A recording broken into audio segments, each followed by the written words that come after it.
Pulp bassist Steve Mackey has tragically died aged 56, after spending the last 3 months fighting with all his strength and determination in hospital.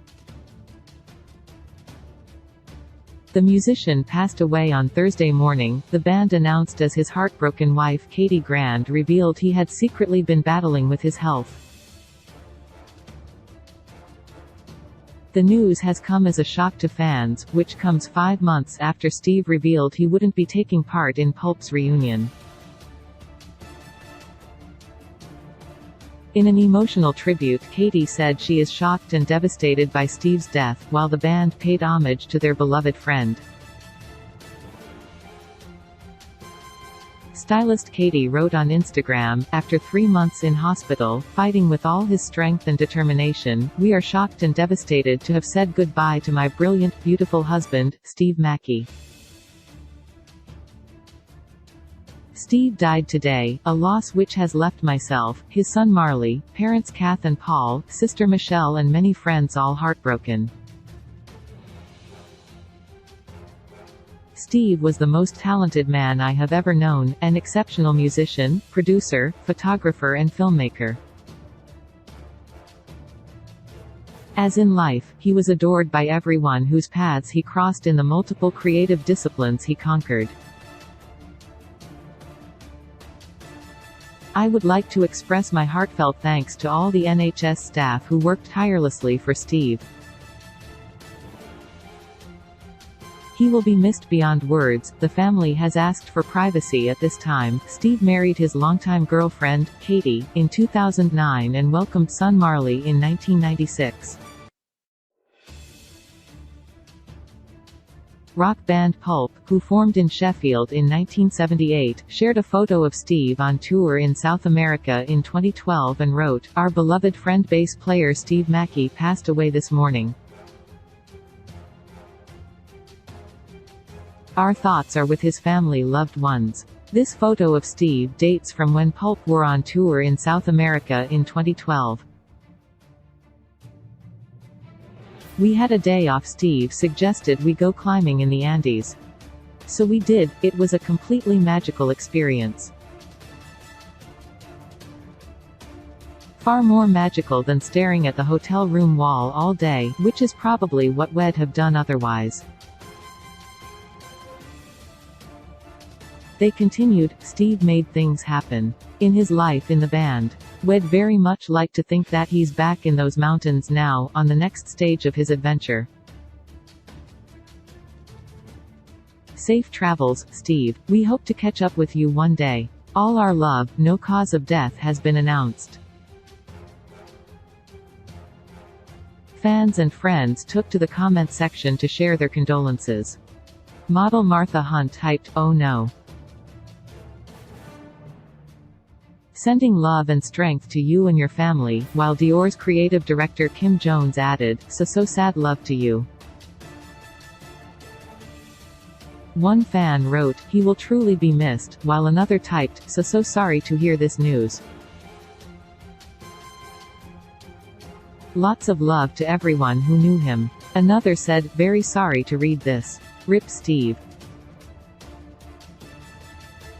He was always a gent wherever our paths crossed and Pulp gave us a very crucial support slot in our early days that massively helped us." TV presenter Jake Humphrey added, "My youth. Rip." In October, the bassist said he would not be joining this year's Pulp reunion tour, but did not share he was secretly battling with his health. The band, Jarvis Cocker, Candida Doyle, Nick Banks and Mark Webber, had planned to reform for a second time to play a number of dates across the UK and Ireland. The tour, which kicks off on the 26th of May, stars in Bridlington Spa and includes 2 festival appearances, at Glasgow's TRNSMT, the 7th of July, and Latitude, the 21st of July. In a post shared to Instagram, Steve explained he wouldn't be joining them. He said, "I've decided to continue the work I am engaged in, music, filmmaking and photography projects, and will not be joining them for these UK shows just announced." Wishing Candy, Nick, Mark and Jarvis the very best with forthcoming performances in the UK, and also an enormous thanks to Pulp's amazing fanbase, many of whom have sent me lovely messages today. Steve is best known as the bass guitarist for the alternative rock band Pulp, which he joined in 1989. As a record producer, he has produced songs and albums by MIA, Florence and the Machine, The Long Blondes and Arcade Fire. Steve continued to write, record and tour with the band as they found success in the 1990s. Subsequent albums recorded included Intro, The Gift Recordings, His and Hers, Different Class, This Is Hardcore and We Love Life. They had a series of hits including Common People and Sorted for Ease Whiz. After an 8-year hiatus, Steve returned to Pulp in 2010 and their subsequent world tours in 2011 and 2012. He also had a cameo in Harry Potter and the Goblet of Fire as fictional band The Weird Sisters. In more recent times, he shifted his focus to photography and shared his work on Instagram. His last post uploaded in November was a photo of Italian fashion designer and Gucci's creative director, Alessandro Michele.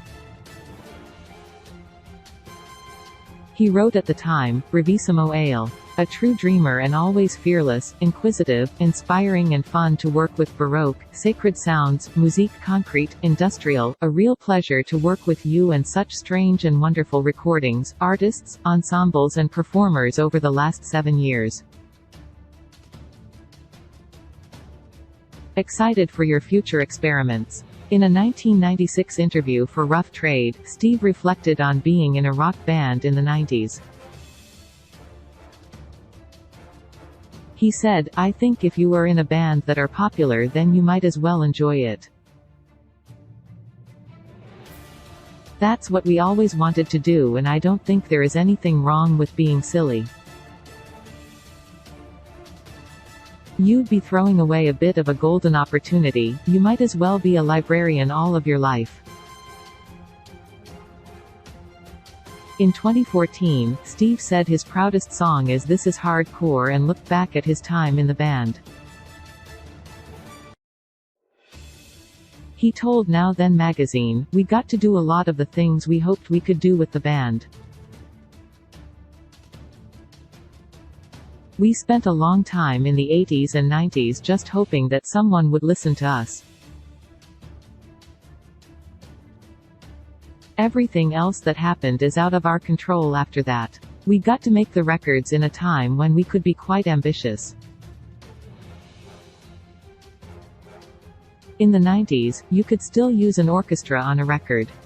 We'd grown up listening to John Barry, Scott Walker and Serge Gainsbourg.